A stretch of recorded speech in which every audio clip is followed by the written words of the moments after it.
Hello, everyone, and welcome to the Abundology podcast. My name is Renee Spears. And if you've been listening to this podcast for a while, you know that I have talked about fly fishing multiple times. So I moved to Bozeman, Montana about a year and a half ago. And one of the reasons I wanted to move here was to learn how to fly fish and spend more time in nature.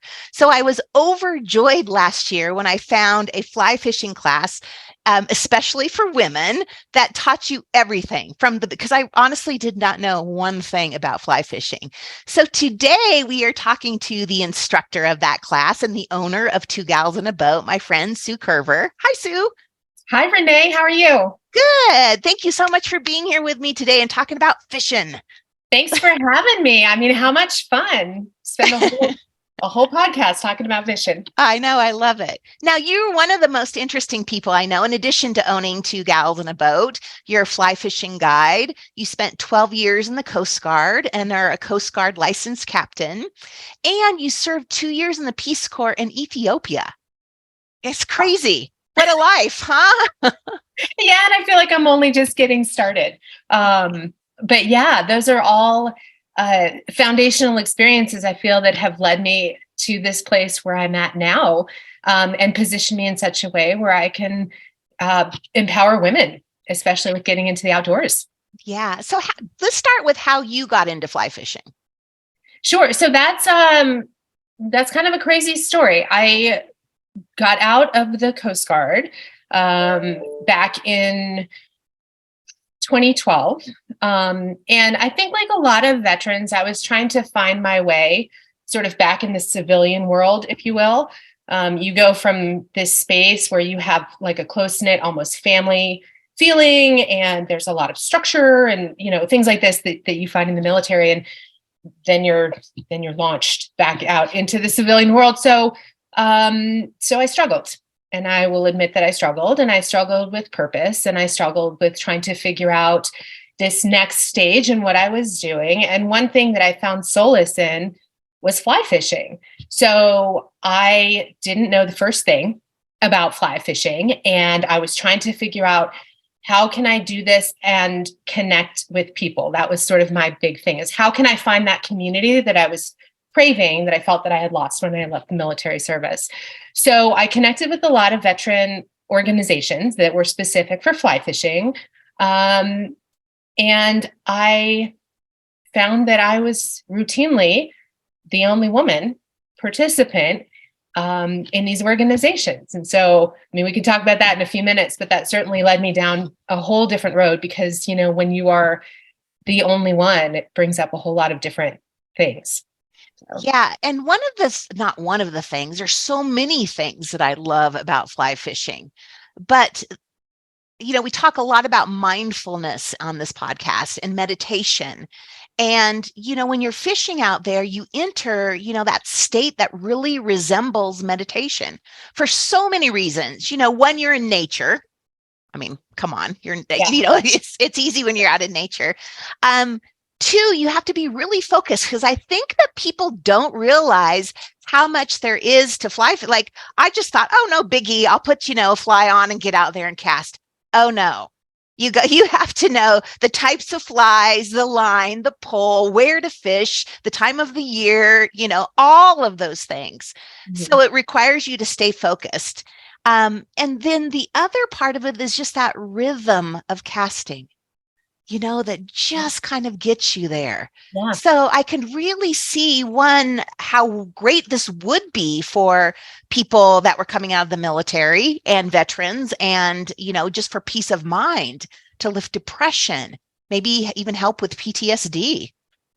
Yeah. And all of those things really resonate with me, Renee, because I'll tell you, I think as part of that transition and part of that journey, and there was some other factors as well. Sort of, I had this perfect storm of life that hits, plus middle age. And it was like, oh my, what do I do with all of this? And I really needed something where I could focus, but not really have to think about all of that stuff that was in my life that was swirling in the background. And to be quite honest, for the first couple of years in my fly fishing journey, I was a hot mess. I had There was nothing like this. So I had none of that information. I would just go out there with my fly box and absolutely no clue. And I'd struggle for, an hour trying to tie something on, and then I'd tie it on, and my casting was a mess, and I'd inevitably get it stuck in a bush or a tree. And I'm like, oh, Yes. But that whole process of having to do that, that's where my focus was. And so I wasn't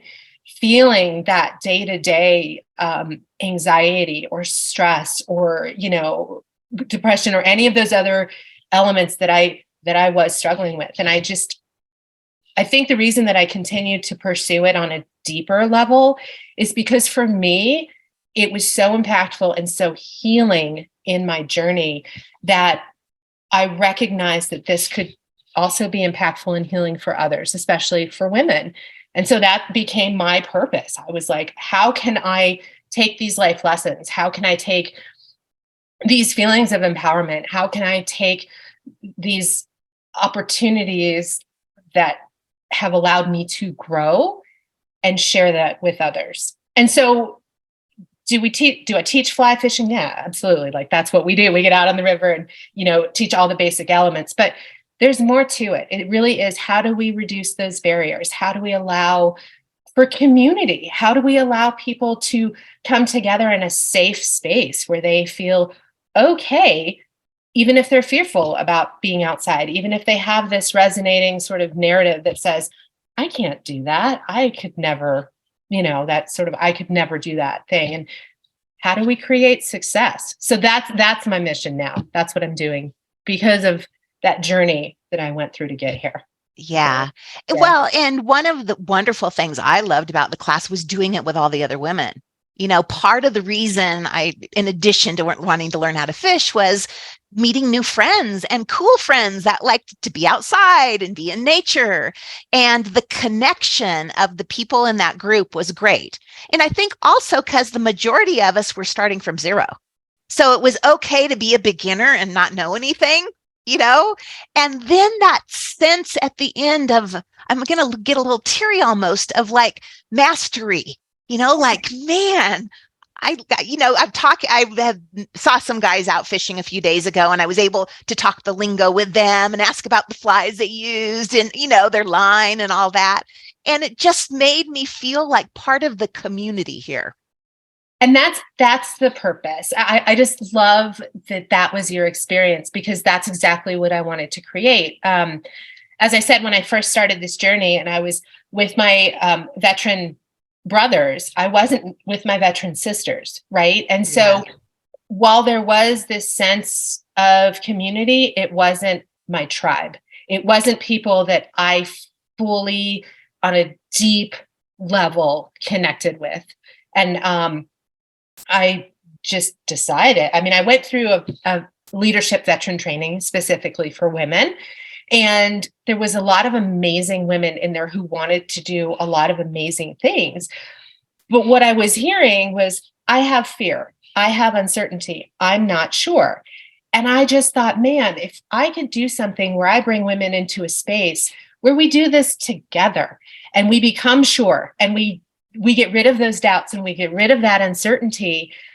Honestly, I really feel that then translates to other areas of life. So when you feel success and mastery in something that you weren't even sure that you could do, and you do that with a group of like-minded individuals where you feel safe and empowered and excited, and you do it incrementally, right? So it's not all at one time. You then say, well, man, if I did that, I can go do this. And it may have absolutely nothing to do with fishing. Maybe it's just being a better mom or a better sister or a leader in your community, whatever your goal or your desire is. Yeah, more self-esteem, more confidence, all of that from fishing. It's so cool. And I wanted, I love that you mentioned the group that you went through. So that was very purposeful. When I put this together, I wanted this to be small. I wanted it to allow for creating community and sort of like unpeeling those layers that keep us guarded and, don't allow us to move forward through whatever those, I keep saying barriers, through whatever the fear or uncertainty or concerns are. And so we do that. I've constructed it in such a way we start together as 12 women. And then throughout the session, we break it off. And so you've got your 6 key women, and then the other 6 meet on a different day. And that's your cohort. That's who you go through. So you're making the same, you're learning, you're making the same mistakes, you're making the same successes, but you're doing it together. And my recollection is there was an awful lot of laughter and fun that we had out on that river, because I was then able to take a step back, and you guys were relying on one another. You're like, let me help you with that. Let me show you, or can you help me? And that was such a beautiful thing to watch unfold. I loved seeing that. Yeah. Well, and it was okay to make mistakes. So I think often in life, we don't try things because we don't want to fail. We don't know how to do it. We haven't done it before. And so this was like a safe space to be able to like make some mistakes. I still remember you telling me about making sure my line was right on the reel, that it, went under before it goes up through the, you threw it. That will forever stay in my mind. And then me knowing that and being able to tell a couple of the other gals in the class. So yeah, but Renee, those little tips and tricks were only known because because I may have done that a time or two, right? So, and I think, there's absolutely nothing wrong with making mistakes. And there's absolutely nothing wrong with saying, hey, I don't remember how to do this knot, or can you refresh this, or can you explain this further? That's what this is about. This is time to just create, we keep saying safe space, but create that opportunity for growth and for learning, right? And like I said, we do it very incrementally. So again, very purposeful. You look at this program and you think, my gosh, 7 months, that's a commitment. But it's only 2 hours once a month, right? With the same group of women. That's on purpose, because my thought is, if you can learn something small, and then you can think about that for the next month and maybe practice it. Then the next time you come in, we build on that, and then we build on that. And just by learning small things that build on one another, before you know it, and I saw it, like, you're in the river casting and getting fish. It's amazing. Yeah, it is amazing. And there's all these, a great experience. We're happy. We're, excited to catch that first fish, just being out there. But there's also all the other benefits, the side effects, I want to call it, for the depression, for anxiety, putting you in that different meditative state where you can just leave the world behind for a while and just be present. I think, that isn't common in our society, to spend a lot of time just being present. We do the opposite. We do everything we can to avoid being present. So it's easy to get out there and fish and actually be present. Yeah. And I think one of those things is you have to give yourself permission to do that. You have to give yourself permission to have the time. You have to give yourself permission to have the experience. And I mean, we can come up with a million reasons why we don't have time, or we can't do it, or whatever the case might be. But I would argue that the best self-love that you can give is to give yourself some of that time for those experiences, and to understand, like, you're worth it. You need to prioritize that, because if you don't, you're not going to be good for anything else. It's so true. And in my own journey, like, that's what I have found. I will speak openly. I have struggled for sure with depression, with anxiety, with PTSD, with trauma, with all of these things. And I don't think that that's unusual. I used to think that had to stay hidden and that we couldn't talk openly about that. But that's not true. I think I'm more in the norm than the abnormal. And I've been listening to some podcasts and doing some research on this phenomenon called post-traumatic growth. And it really is about struggling well after the trauma. And we all have trauma. We all have different types, whether it's a divorce or loss of a job, or, what, you don't get to be middle-aged without a little trauma. True. But I think that struggle well, they really talk about these components. And part of that is that meditative, what are you doing for your body? What are you doing for your spirit? What are you doing for your soul, for your mind, for your friends? What kind of connections and support group do you have? This is all of those things. Yeah, it's all of those things. The connection too. I was on a Sims fishing, like, I don't know what it was. It wasn't an advisory board, but they ask you, questions about their clothing and all that. And, Sure. In Bozeman, they actually have days for women for fly fishing where we all Mhm. come together. There's events. And so that connection is really strong now, where probably even 10 years ago, there weren't that many women that were fishing. Yeah, and that's a great point, Renee, because I think, you have to start somewhere. But Yes. if you don't start, then you can't grow.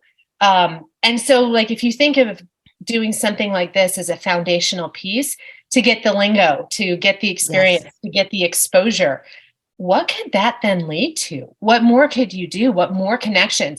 Because now I'm going to take the leap and say you're probably comfortable now going into a fly shop or speaking with those women through those, you just talked about the Sims group or the meetup groups, or I mean, there's a bunch of different opportunities out there. But personally, speaking for myself, I would shy away from those opportunities thinking, oh, I'm not good enough. I'm going to show up and look like an idiot. I don't know what I'm doing. You know what I mean? And Yes. you have to start somewhere. And I think that once you do that, the doors are wide open. Like it's incredible.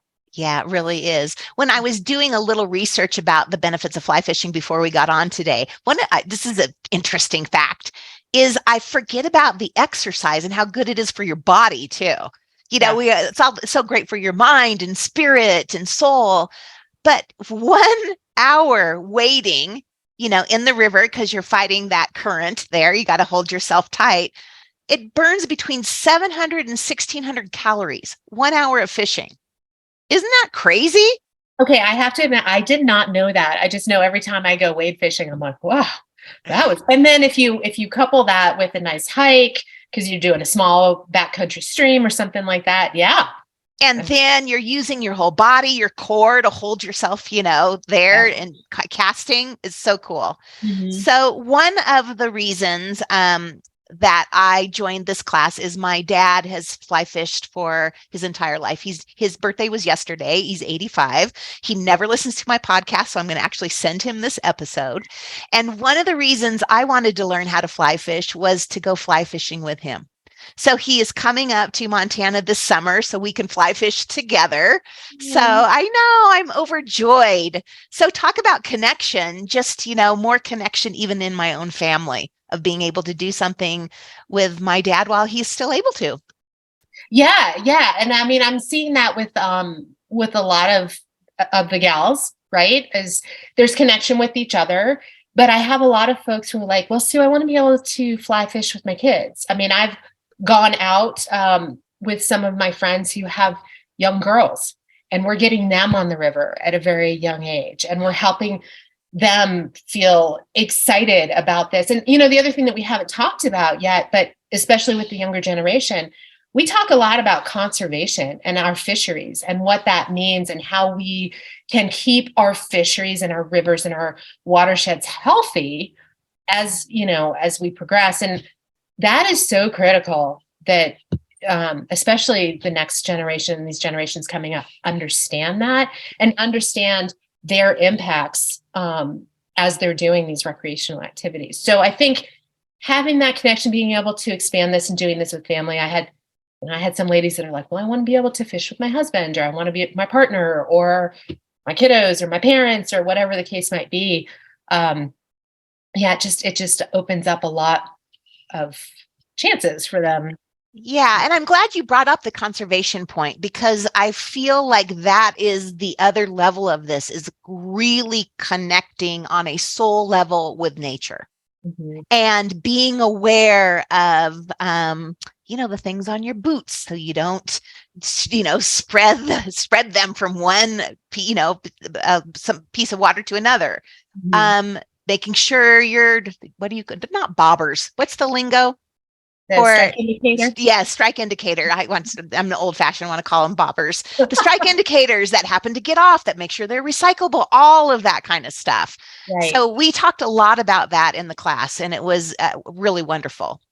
Yeah, and I'll tell you, I have just professionally speaking. So my time in the Coast Guard, I did a lot with living marine resources and fisheries. And I'm currently in a position where I work in conservation specific for, we do a lot with fisheries as well. So that is near and dear to my heart, because if we don't protect our natural resources and if we don't look at these as gifts, there will be nothing left. And so, yeah, we have to be very thoughtful about the aquatic invasive species that you're talking about, and Yes. how we are not participating in the destruction, but instead we are participating in conservation practices. And so, it can be real overwhelming. Like, you can go down the rabbit hole with that and, all the scientific research and things like that. But I just feel like we just break it down and we just talk about here's some simple things that you can do to be thoughtful. It's at least having some thought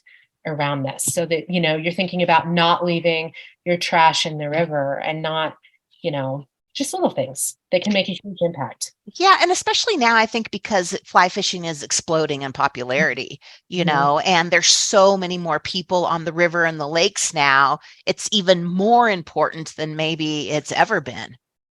Yeah. Yeah, I would agree with that. And, here in Montana, it's so exciting because we have so many different species, and we have so many different types of watersheds and types of ecosystems. And there's also that interaction. You're on the river. I mean, this has happened to me a number of times. You're on the river and you look up and there's a moose, or there's an eagle, or there's, and so you have this interaction of different types of wildlife that are participating in this ecosystem where you're out there fishing. And just taking a moment to take that in and feel that gratitude about how incredible is it that we have this chance to just be for a moment, to just be. Like, I don't know. I love it. I love it. That is a perfect place to end, because this to me is about just being, which I think all of us strive for and want in our life, just to feel connected to everything, the universe, people, nature. You got it. And fly fishing allows us to do that. So thank you so much for talking fishing with me today, Sue.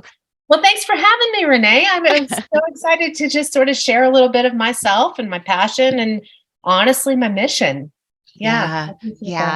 Well, you have another class starting this spring. Yes, which is I assume the same as you did last year. I do. So the next class kicks off on April 25th. It'll be 7 months long, so it'll go through October. We will start the first class in a classroom setting just to kind of kick it off. And then the rest of the time is on the water. Like I said, we meet once a month, 2 hours a month, and it's limited to 12 folks, and seats are already starting to fill. But we will be going over the basics and just giving opportunities for all these things that we've talked about today: connection and basics and learning and, all those things. And you have generously offered our Abundology podcast listeners $50 off the class package if you use the code Fisherwoman2023. And I will put a link to your website in the podcast, but it's just twogalsandaboat.com. So if you're in the Bozeman area, Montana area, and you want to join Sue for this fabulous life-changing class, it changed my life. I'm falling in love with fly fishing. Please go to her website and check it out. I cannot recommend it highly enough. So, well, thank you. And I hope some of your listeners do that. I'm excited to see how this pans out this year and who we have in this next cohort. All right, everybody. Thanks for listening. We'll talk to you again next time. Thanks, Renee.